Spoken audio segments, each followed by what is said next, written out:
Okay, let's move on to the minimum variance portfolio. This variance, the minimum variance portfolio, is the portfolio composed of the risky assets that has the smallest standard deviation, basically the portfolio with the least risk. Now, we've covered this before in corporate finance, or at least we've covered most of it in corporate finance. This extends it a little bit. So I'm going to put the videos in from corporate finance. They're a little different format, a little different style than these videos, but it'll be a good refresher for this discussion. And so we have all the math, the intricate math in there, and then we can talk about it a little differently here. So in this investments text, Bodie, Kane, and Marcus, they talk about the amount of possible risk reduction through diversification depends on the correlation. This is what I said or was alluding to when I said if you're going to put 10 stocks in your portfolio to diversify, make sure they're not all auto companies or all pharmaceutical companies. They need to be as uncorrelated as possible. And in fact, you want as much uncorrelation or uncorrelated assets as possible. So in this case, your correlation coefficient of rho, if rho is +1, there is no risk reduction possible. In other words, they are perfectly positively correlated.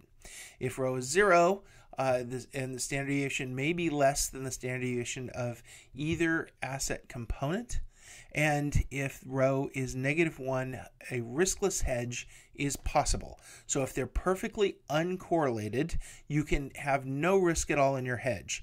If it's positively, 100% positively correlated, you can't reduce risk at all. And somewhere in between there, you can reduce the standard deviation of either component asset based on the correlation coefficient. So let's talk about that a little bit. As you can see here, we have two capital asset lines, A and B. In this case, D is debt. You can see D being right here, and then equity is up here, and you have your combination portfolio here. And so you've got A and B between the two, and what we're looking for is the lowest standard deviation for the highest expected return. And so we've got a choice on this line between the two, and we're going to do some math. And of course, we find the Sharpe ratio is to maximize the slope of the capital allocation line for any possible portfolio P is simply the objective function is of the slope, which is the expected return of the portfolio minus the risk-free rate divided by the standard deviation of the portfolio. And of course, that is the Sharpe ratio. If we go past this and put it into the graph, you can see that the portfolio P is the point where the capital allocation line intersects the optimal set of risky assets. This is where you really should watch the corporate finance videos that are also there, as it shows you a much better or much more detailed view of how we came up with the opportunity set of risky assets. So you've got debt and equity in the portfolio as a combination of the two, and you can see that the debt would have a lower standard deviation, but it would have a much less expected return. The equity would have a much higher standard deviation and a much higher return. And the portfolio we want is right along our capital allocation line.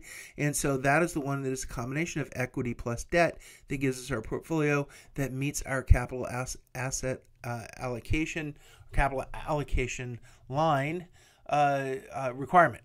So that's the one way to look at it. In addition to that, we want to add one more factor, which is our indifference curve or our risk tolerance. As we add that, we may want to be just a little bit risky or less risky of that.